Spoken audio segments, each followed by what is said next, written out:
며칠 전 동네에서 아이 둘이 뛰어가는 걸 봤습니다. 앞에 가던 아이가 갑자기 멈추니까 뒤따라가던 아이가 그대로 들이받더라고요. 그러고는 둘이 동시에 소리쳤습니다. 야, 너 왜 멈춰? 야, 너 왜 달려? 순간 너무 웃겨서 한참을 서 있었습니다. 생각해보면 우리도 매일 이런 부딪힘 속에 살아가는 것 같아요. 누군가는 빨리 가고 싶고 누군가는 잠깐 멈추고 싶은데 그 타이밍이 딱 맞을 리가 없잖아요.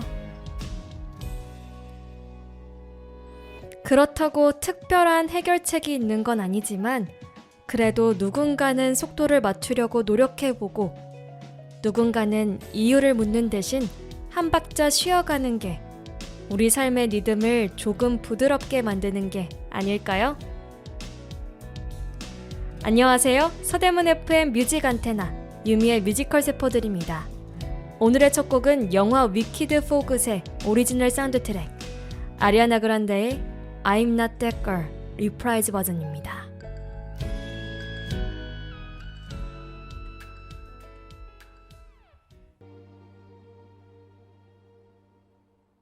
오늘의 첫 곡으로 아리아나 그란데가 부른 I'm Not That Girl 리프라이즈 버전 들었습니다.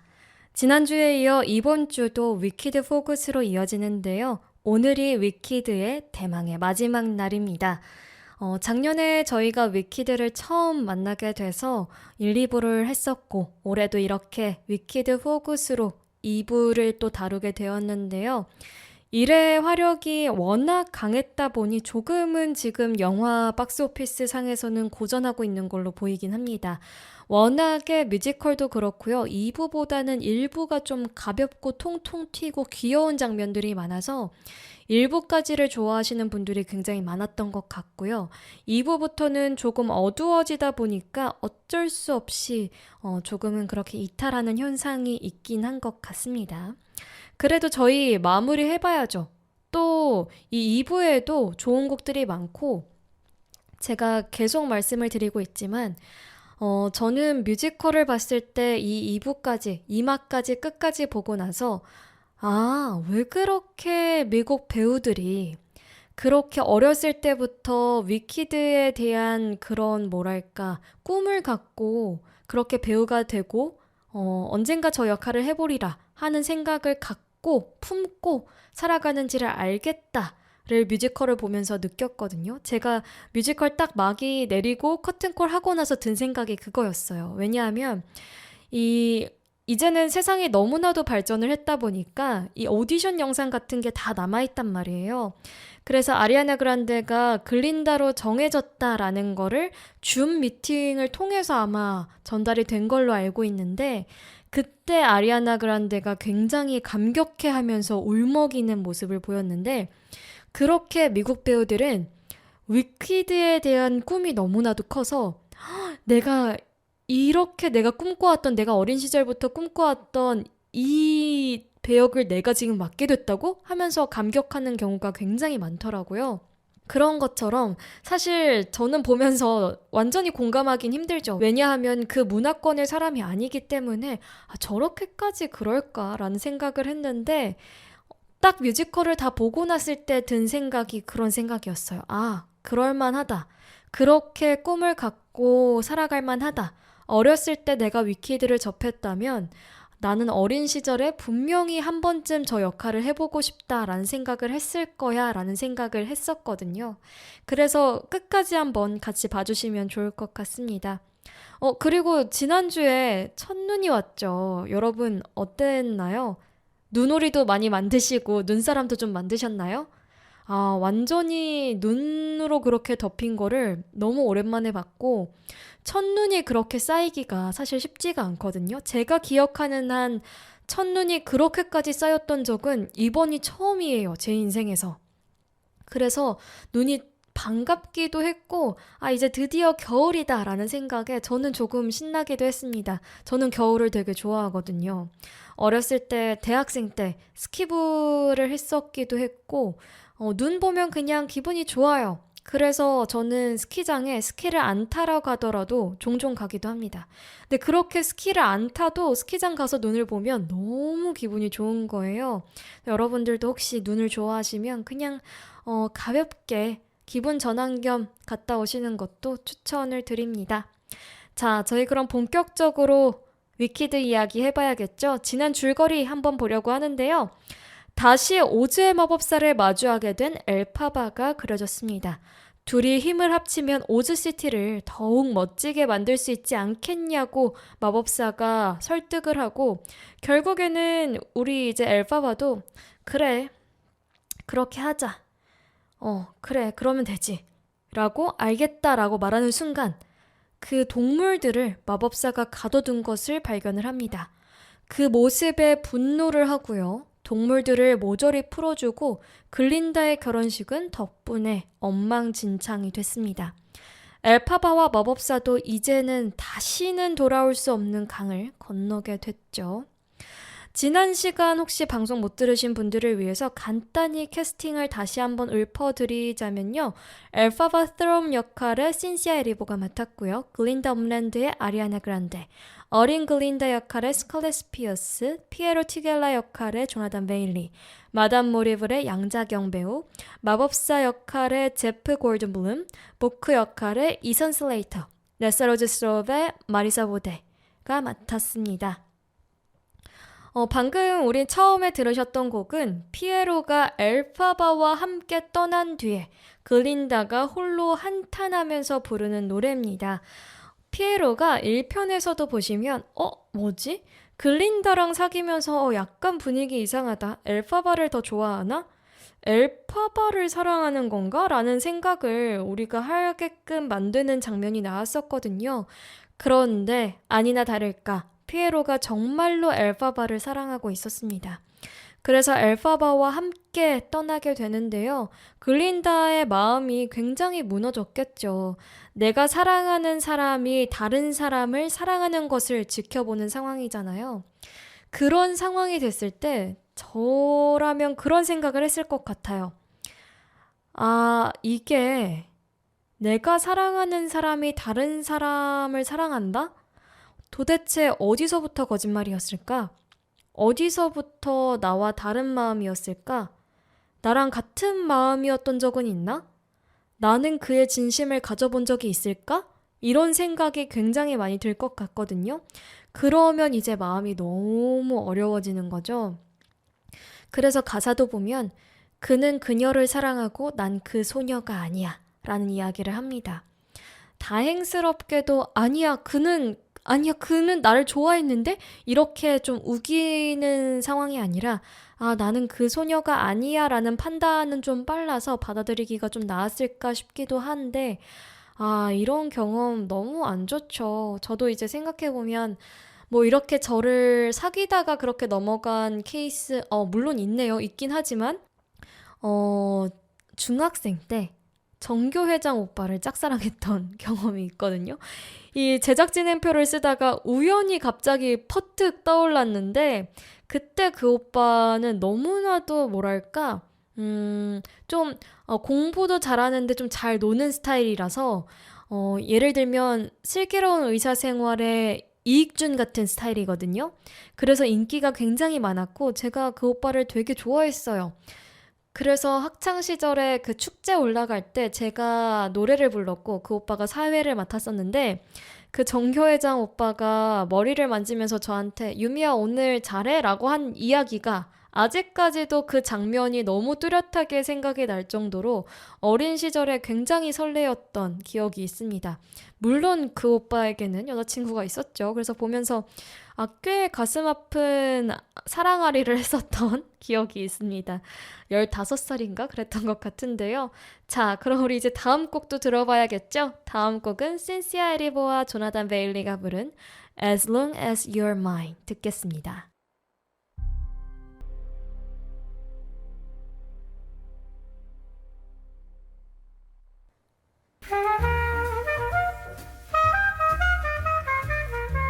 마이 FM 91.3. 지금 여러분이 듣고 계시는 프로그램은 뮤직 안테나입니다.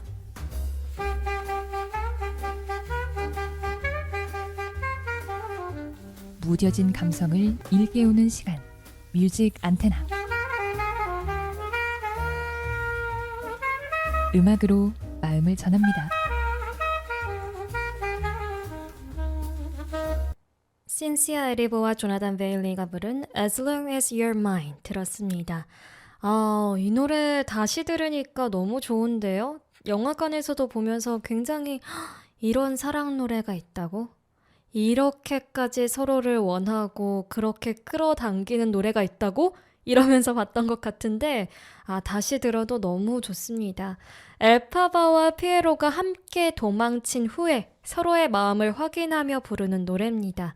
꽤 농밀한 가사로 이어지고요.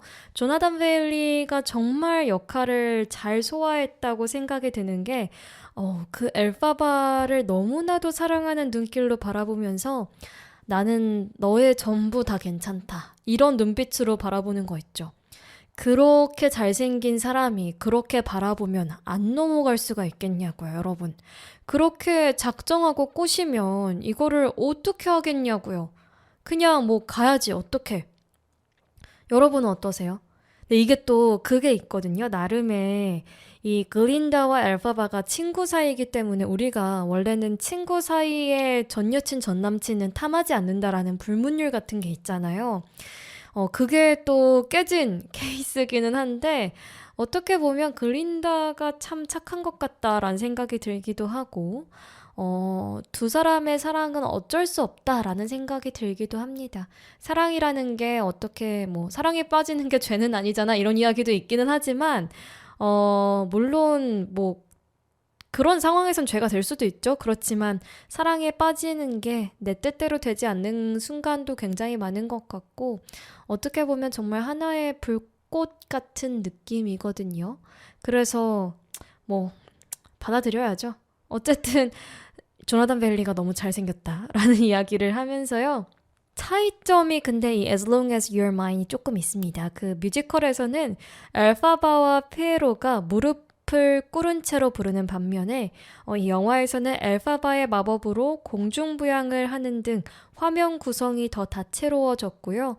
두 사람이 좀 진한 관계를 가진 듯한 그런 묘사도 간접적으로 나오기도 합니다. 넬사 로즈가 그 이후에 회오리 바람 속에서 보크를 찾기 위해 먼 치킨랜드로 돌아다니는 장면이 영화에서 나오는데 뮤지컬에서는 해당 장면은 나오지 않습니다. 그 마담 모리블이 그 동생을 한번 이용해보자 라는 이야기를 하면서 영화에서는 회오리 바람을 만들어서 일부러 넬사 로즈가 보크를 찾아다니게 만들었거든요. 그래서 보크를 찾아다니면서 회오리 바람이 부니까 넬사 로즈가 위험에 처하겠지라는 마음으로 그렇게 좀 행동을 취하는 모습이 그려졌습니다.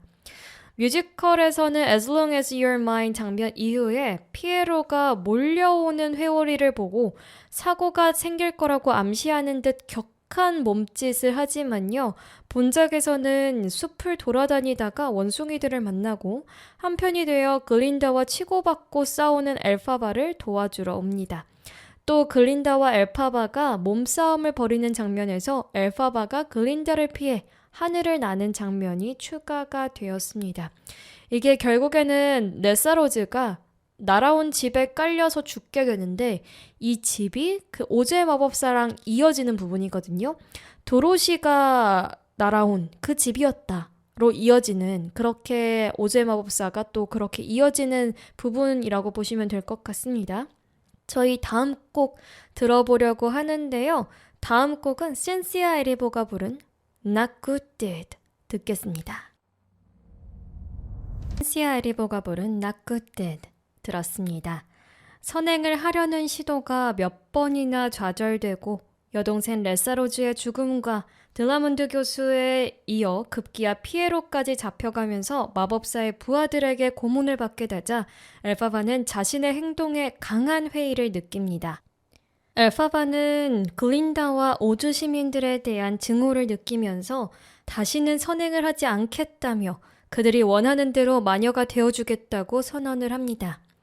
그렇게 나는 더 이상 선행하지 않을 거야. 난 진짜 나쁜 사람이 될 거야. 라고 이야기를 하는 곡이었거든요.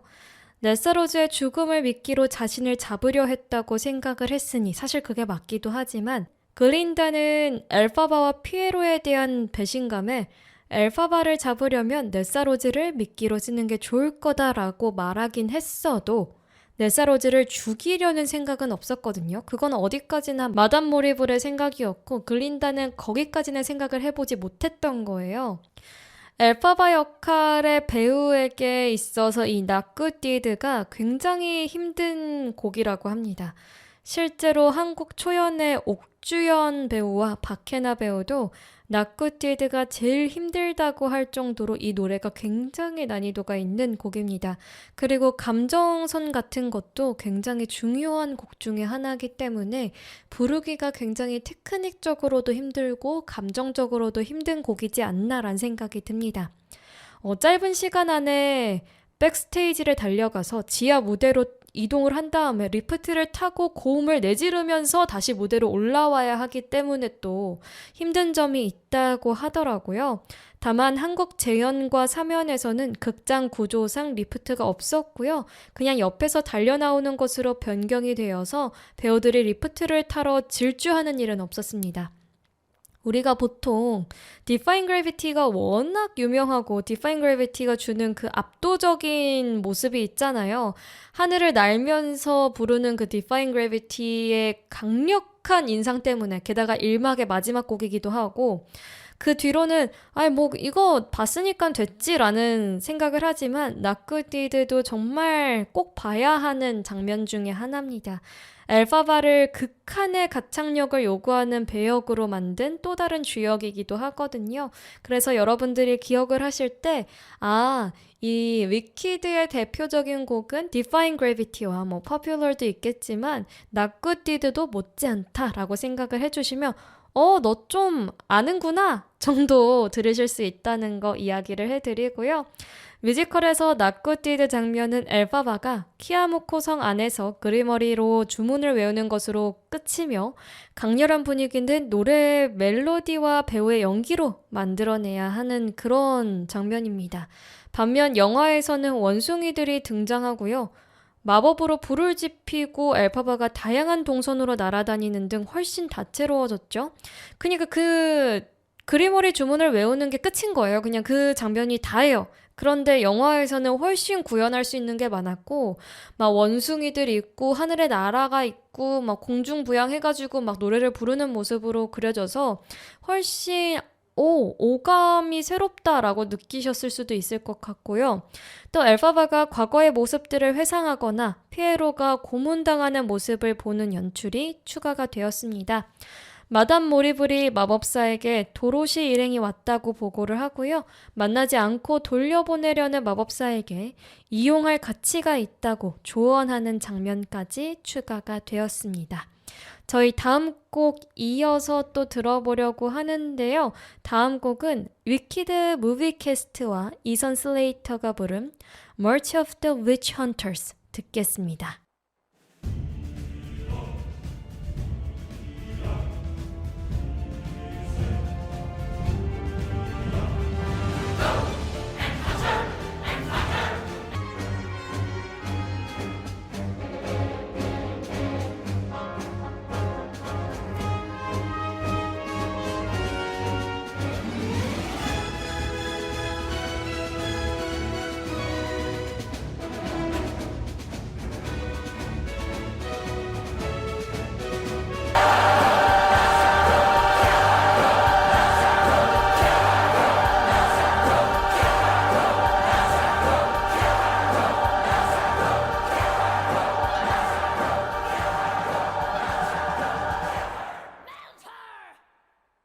위키드 무비캐스트와 이선 슬레이터가 부른 March of the Witch Hunters 들었습니다. 이 이선 슬레이터가 결국에는 보크 역할이었잖아요. 근데 이 보크가 넷사로즈의 그런 욕심 때문에 굉장히 피해를 본 그런 장본인인데 넷사로즈가 갑자기 보크를 떠나지 않게 하기 위해서 그리머리를 외우고 그리머리를 외우는 바람에 보크의 심장이 없어지는 그런 상황이 됐죠. 이런 가운데에서 레사로즈가 갑자기 언니한테 막 욕을 하다가 언니 어떻게 좀 해봐. 언니가 살려봐. 이래가지고 우리 엘파바가 이 보크를 깡통으로 만듭니다. 심장이 없어도 살 수 있는 존재로 만들어야 했기 때문에 깡통으로 만들어요. 그러니까 이 엘파바의 주문은 항상 왜 이럴까라는 생각이 들 정도로 허점이 굉장히 많은데 이 보크의 입장에서는 엘파바가 너무 미운 거예요. 내가 차라리 죽으면 죽었지 내가 이렇게 깡통으로 살아가야 되나? 라는 생각을 하게 되는 거죠. 내 모습이 너무나도 흉측하니까 이렇게는 살고 싶지 않아 라는 생각을 하게 되는 겁니다. 우리가 뭐 그런 이야기를 하잖아요. 엄청 큰 수술을 뭐 하러 들어갈 때 선생님, 제가 만약에 인간의 존엄을 지키지 못하는 채로 살아가야 한다면 그 수술은 그렇게 하지 말아주세요 라고 이야기를 하는 경우가 드라마나 영화에서는 종종 있었는데 현실에서는 어떨지 모르겠지만 그런 것처럼 보크도 차라리 내가 그럴 바에는 죽는 게 나았다 라는 이야기를 하게 됩니다. 그렇게 보크의 마음에는 증오가 가득하게 되고요. 제가 생각을 해도 이거는 증오를 할 수밖에 없겠다라는 생각이 들기는 해요. 그런데 어쨌든 이거는 레사로즈에 대한 증오도 있을 것이고, 그렇지만 결국에 나를 이렇게 만든 것은 엘파바였기 때문에 엘파바에 대한 증오가 가득하겠죠. 보크는 자신을 양철인간으로 만들어버린 엘파바를 죽이겠다며 이를 갑니다. 제가 생각을 해봐도 저라도 그럴 것 같다라는 생각이 들거든요. 내가 어느 날 하루아침에 그렇게 양철인간이 된다? 다시는 돌아갈 수 없고 내가 이렇게 살아야 된다? 나는 그럼 이제 사랑을 느끼지 못하고 사랑하는 사람이 있을지도 모르겠고 양철인간인 나를 사랑해주는 사람이 있을 거라는 생각도 안 들고 그럼 나는 이제 삶을 어떻게 살아가야 되지? 라는 생각이 들 것 같아요. 죽느니만 못한 삶이 돼버린 거죠. 보크의 입장에서는. 그래서 이 보크가 굉장히 화를 내면서 횃불을 들고 엘파바를 죽이기 위한 사람들을 모으는 그런 장면이었습니다. 마지막에 노래에서 멜탈 이렇게 나오는 그런 대사가 들리셨을 텐데 여기서의 그런 소문에 의하면 엘파바는 아주 순수한 물에 의해 녹게 된다라는 이야기를 합니다. 그게 왜 가능하다고 생각을 하는지 모르겠는데 정신이 똑바로 박힌 사람은 피에로밖에 없는 것 같거든요. 피에로가 그게 말이 될 리가 없잖아 라고 이렇게 이야기를 하는데 사람들은 그렇게 믿습니다.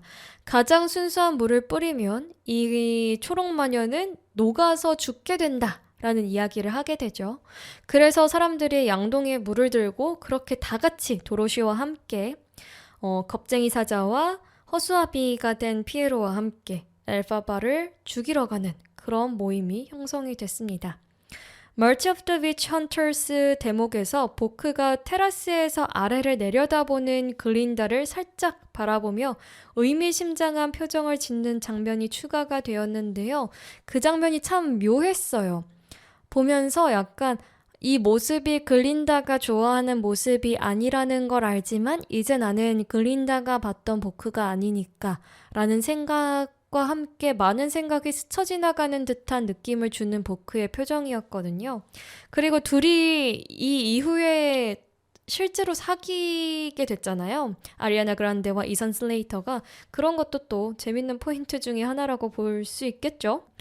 위키드 포굿이 생각보다 비판적인 여론이 굉장히 많은데 그런 이유가 여러 가지가 있는데 그 중에 하나를 보자면 그리머리는 상당한 실력자인 마담 모리블조차 오랫동안 수련을 해야 겨우 한두 글자 읽을 수 있는 마법책인데 마법력이 없는 사람은 아예 읽을 수조차 없다라는 그런 우리가 구조를 가지고 가거든요. 그런데 이 2편에서 갑자기 마법력이 없는 엘파바의 여동생도 갑자기 그리머리 주문을 읽고요.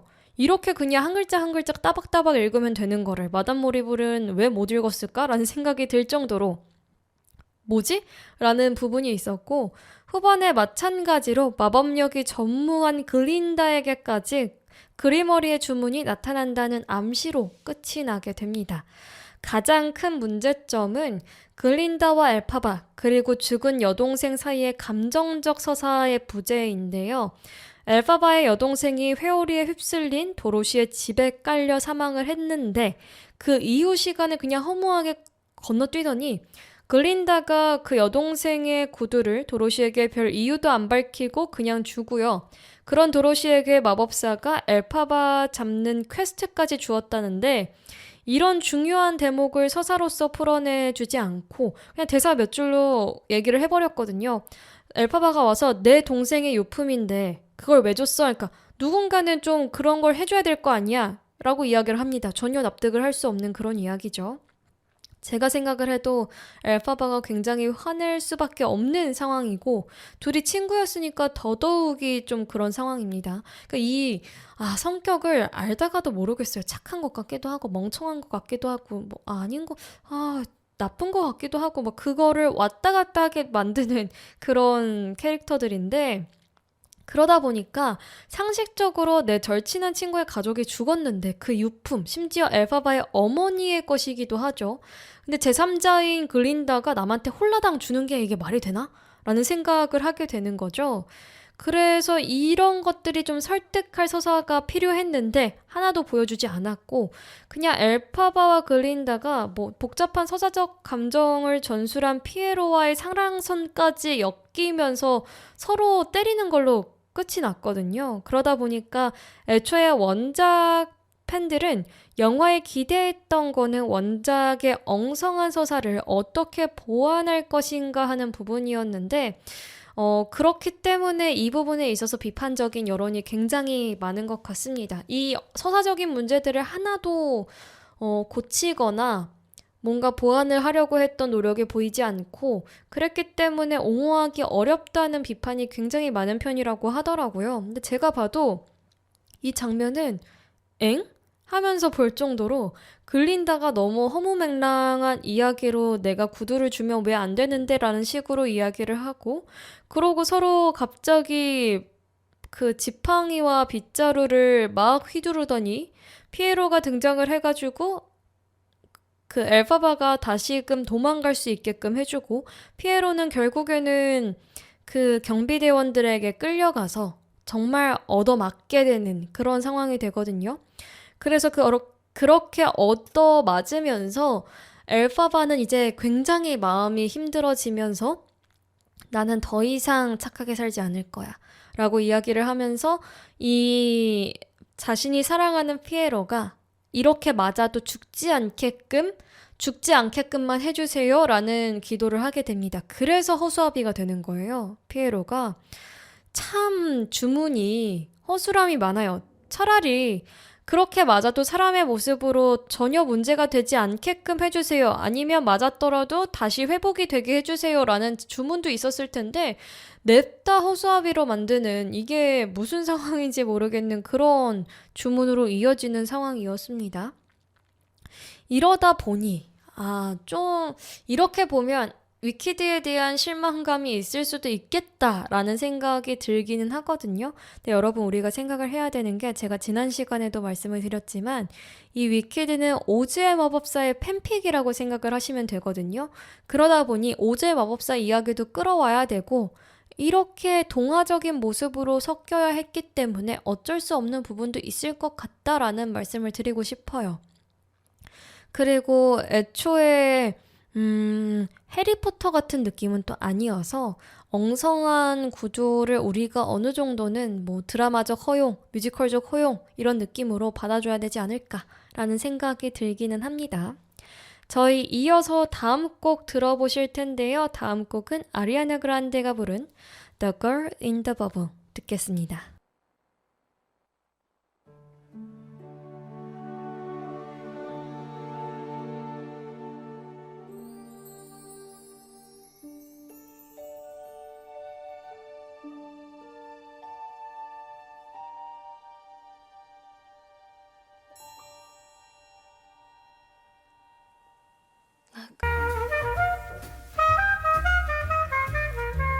마이 FM 91.3 지금 여러분이 듣고 계시는 프로그램은 뮤직 안테나입니다.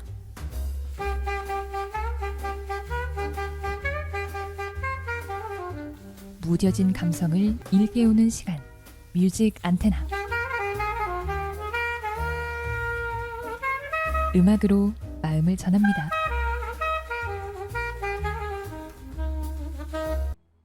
아리아나 그란데가 부른 The Girl in the Bubble 들었습니다. 이 아리아나 그란데가 부른 노래 중에 가장 슬픈 곡이지 않나라는 생각이 들 정도로 The Girl in the Bubble의 경우가 마법사가 아니라 본인이 이제 마담 모리블의 꼭두각시 역할을 하고 있잖아요. 그런 현실을 비관하는 내용의 그런 곡이었습니다. 나는 그냥 구슬 안에 있는, 나는 그냥 그런 버블 안에 있는, 방울 안에 있는 그런 소녀일 뿐이야 라고 이야기를 하는 거죠. 내가 할 수 있는 건 아무것도 없고 나에게는 마법적인 능력도 없고 이 버블조차도 내가 마법으로 만들어낸 것이 아니라 기계적인 장치일 뿐이고 그런 내용을 담고 있는 노래였습니다. 글린다의 어린 시절 회상신도 저는 사실 조금 감동적이긴 했는데 1편이라고 해야 될까요? 그 작년에 나왔던 위키드의 가장 큰 어린 시절 회상신의 감동은 엘파바였다면 이번 편에서는 글린다의 어린 시절 모습으로 이어지면서 우리가 조금 더 각자의 그런 서사를 이해할 수 있게끔 만드는 장치를 부여를 해줬습니다. 글린다는 어린 시절부터 마법사가 되고 싶어 했고 그런 본인의 자질, 본인이 없는 그런 점 때문에 굉장히 슬퍼하는 모습을 어린 시절에 보여주면서 글린다가 이런 결핍을 계속해서 갖고 살아가고 있었구나라는 거를 우리가 다시 한번 느낄 수 있는 그런 부분이었습니다. 도로시와 대면하기 전에 엘파바는 글린다에게 그리머리를 맡기고요. 자신에 대한 진실을 오즈의 사람들에게 알리지 말아달라고 부탁을 합니다. 둘은 그동안 쌓였던 묵은 감정을 털어내고 화해의 작별 인사를 나누게 됩니다. 엘파바는 도로시가 뿌린 물로 인해 녹아내린 것으로 알려졌지만 사실은 오즈 시민들 사이에 퍼진 괴소문을 이용해 죽음을 위장한 것이었습니다. 마녀의 죽음을 축하하는 오즈의 시민들과 폴굿의 구절을 읊조리는 글린다를 뒤로 한 채 엘파바는 피에로와 함께 오즈를 떠나게 됩니다. 피에로에게 받은 검은 고깔 모자를 엘파바가 쓰면서 막이 내리게 되는 그런 모습이었습니다. 영화상에서는 엘파바와 피에로가 같이 그 사막을 걸으면서 걸어가고요. 엘파바가 피에로에게 피에로가 자신에게 해줬던 말처럼 있는 그대로 너무 예쁘다라고 이야기를 해줍니다. 근데 저는 사실 좀 그 허수아비가 아쉽긴 했는데 어떤 친구들은 그런 친구들도 있더라고요. 조나단 베일리 모습으로 나올 때보다 허수아비일 때가 더 잘생겨서 놀랐다라는 친구들도 있었습니다. 저는 완전히 공감하긴 어려웠지만 그런 친구도 있었고요. 뮤지컬과의 차이점을 보면 글린다가 마법사를 찾아와서 초록색 유리병을 건네며 엘파바가 그의 딸이었다고 고하는 장면에서 엘파바가 두 세계 모두에 속해서 마법에 재능이 있었다는 대사가 나오는데 뮤지컬에서는 모리블이 대사지만 영화에서는 마법사와 모리블이 각각 다른 장면에 나오게 되면서 글린다가 하는 대사로 바뀌었습니다. 또 뮤지컬에서는 경비병이 모리블을 투옥시키지만 영화에서는 원숭이로 바뀌게 되고요. 뮤지컬에서는 마법사가 도로시와 그 일행을 집으로 이미 돌려보냈다고 언급을 하는데요. 영화에서는 오즈의 마법사에서처럼 마법사와 도로시가 열기구를 준비하지만 도로시가 타지 못하는 장면이 나옵니다. 피날레 장면에서 글린다가 더 이상 적은 없다라고 선언을 하고요. 오즈를 떠났던 동물들이 사람들 사이로 돌아오고 드라몬드 교수가 쉬즈 대학교의 교직에 복귀하는 장면까지 추가가 되었습니다. 엘파바가 죽었다고 알려진 뒤에 글린다가 그리머리를 들고 에메랄드 시티로 돌아와서 분홍색 버블 드레스로 갈아입는 장면이 추가가 되었는데요. 또 전작에서 디파인 그래비티를 부르던 다락에서 그리머리를 나무 상자 위에 올려놓는데 그때 그리머리의 페이지가 펼쳐지는 장면이 나오면서 끝끝내 글린다도 마법을 쓸 수 있게 되었구나 라는 좀 희망적인 내용이 나오면서 조금 이 둘의 관계와 글린다를 응원했던 사람들에게는 웃음 지을 수 있는, 조금 흐뭇할 수 있는 장면으로 끝이 났습니다. 저희 마지막은 이런 절절한 우정을 갖고 있는 우리 엘파바와 글린다의 듀엣곡을 들으면서 마무리를 해보려고 하는데요. 신시아 에리버와 아리아나 그란데가 부른 For Good을 마무리로 들어보려고 합니다. 여러분, 오늘 오프닝에서 그런 이야기를 했습니다. 우리가 정말 많은 부딪힘 속에서 살아가는 것 같다라는 이야기를 했는데 이게 정말 특별한 해결책이 있는 것 같진 않더라고요. 누군가는 맞춰주고 누군가는 또 멈춰주고 그런 게 굉장히 중요하지 않을까라는 생각이 듭니다. 여러분, 오늘 밤은 달리던 모든 것들을 조금 내려놓고요.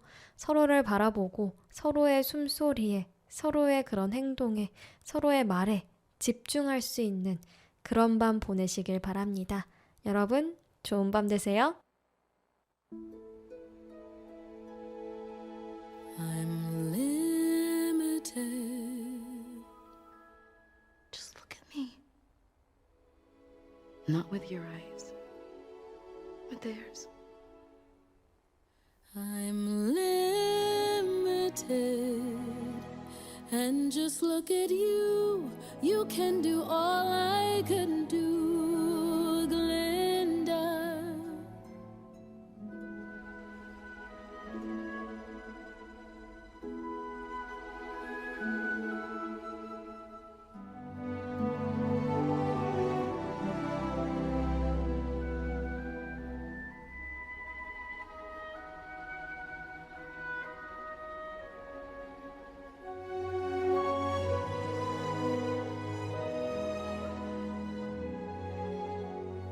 Here, take it. What? But you know, I can't read this. Well, you have to learn. Because now it's up to you.